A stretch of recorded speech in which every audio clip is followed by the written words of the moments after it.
amma yau sai da ta kai da ƙasa ta ɗauki wani tunani don ta san al'ummata, ta ce dole al'umma gaba ɗaya a samu ta laya.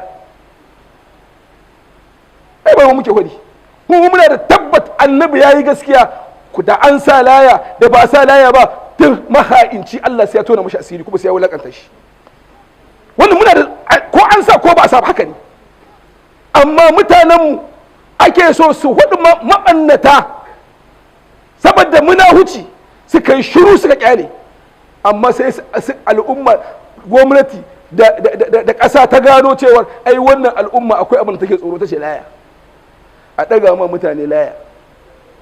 na ga sarkin da magaram ya ɗaga, kuma ni ɗaga laya ta sarkin da magaram wallahi ta sa ni tunani mai yawan gaske, dan abin da ya amfani da shi da yanda ya sa laya shi tashi, wallahi layar wannan da ya sa sai mutane sun sa hankalinsu.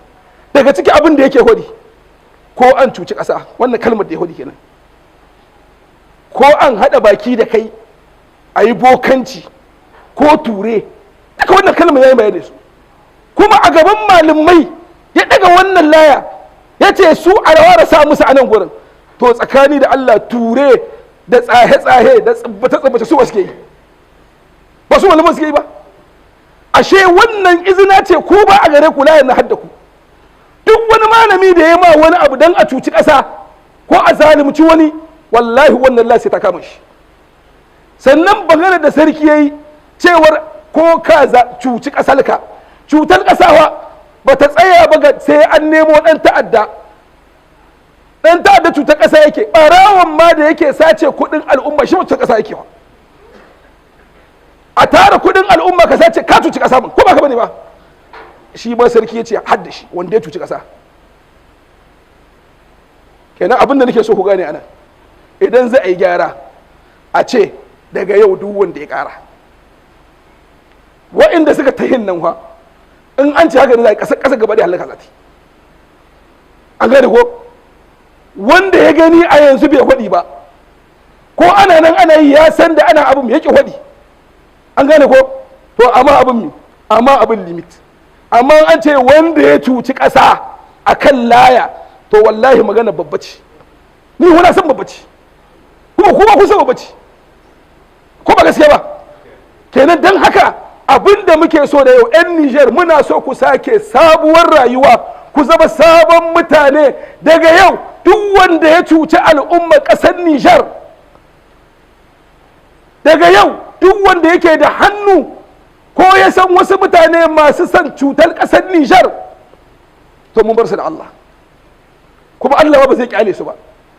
kuma wannan layar da kuke jin tsoro da aka yi hankali akan ta cewar asa, wallahi ta kawo gyara da yawa, saboda wasu ƙasashe tuni an fara kawo mutane a dalilin nayin nan. tawa wasu muto sun ce sun yi, ga su an kakkama su, wasu wurare an ware huddawa, kuma a nan gaba ma tun da nan garin an yi kowa saninta, nan ma sai kun sha hutu, nan ma sai an hutu, saboda ba Allah bane ake ma layan nan ma ita ma in kai ta ai mun ga abin da take ba mutane. dan haka abin da muke so ya ku bayin Allah, wallahi gurin kasar nan gaba ke dai kowa gyara halin shi, mu komo mu dimke mu zama guri guda. ba wai ma bane ake ana tashin tashi ne, wane halaka wane tozarta, a ka komo in mutumin banza ne kai ka zama mutumin kirki, a zo a gina ƙasa da kai.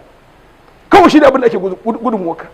saboda abin da ake gani a cikin wannan ƙasa a yanzu, mu muna share wallahi masu jagororin ƙasar nan in ka je ka tambaye su ababen da suke hangowa da suke gani a cikin ƙasa ya kai ya ɗarme maka kai barci ma baka iya yi. amma ma ake a gyara komi. da haka mu bar san ranmu mu komo mu kalli ƙasarmu. Allah subhanahu wa ta'ala ya taimake mu, Allah ba mu zaman lafiya a cikin ƙasarmu, Allah ya ƙara mana musamman munan yankin da magaram, ko a Nijar ma mu na daban ne, gaskiya za mu haɗi mu.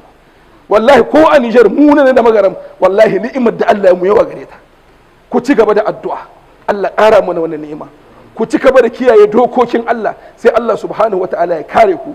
dan haka kira da nake ga malamai, wallahi wa'innan lamurra da koga ana yi a gabanku, an sanya ku ne uwayen al'umma, wallahi yawancin ababe akwai hannayenku a ciki.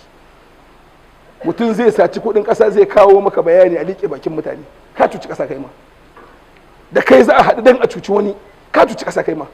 Dan haka kuma malamai ku shiga cikin taitayinku, ku tsaya inda Allah ya tsaya ku. Daman shi malami fa in ya samu duniya ta yi kyau, an samu biyu, amma gurin shi lahira ce. In ka sa duniya ce ita ce ƙarshen gurin ka, wallahi ka halaka. Dan shi yasa daga cikin addu'ar da annabi yake cewa rabbana wala taj'al akbar ham wala taj'al dunya akbar hammina. Allah kada ka sa duniya ita ce babban gurin. Allah taimake mu. اللهم صل على محمد وعلى ال محمد كما صليت على ابراهيم وعلى ال ابراهيم انك حميد مجيد. اللهم بارك على محمد وعلى ال محمد كما باركت على ابراهيم وعلى ال ابراهيم انك حميد مجيد. سبحانك اللهم وبحمدك نشهد ان لا اله الا انت نستغفرك ونتوب اليك. فقوموا الى صلاتكم يرحمكم الله.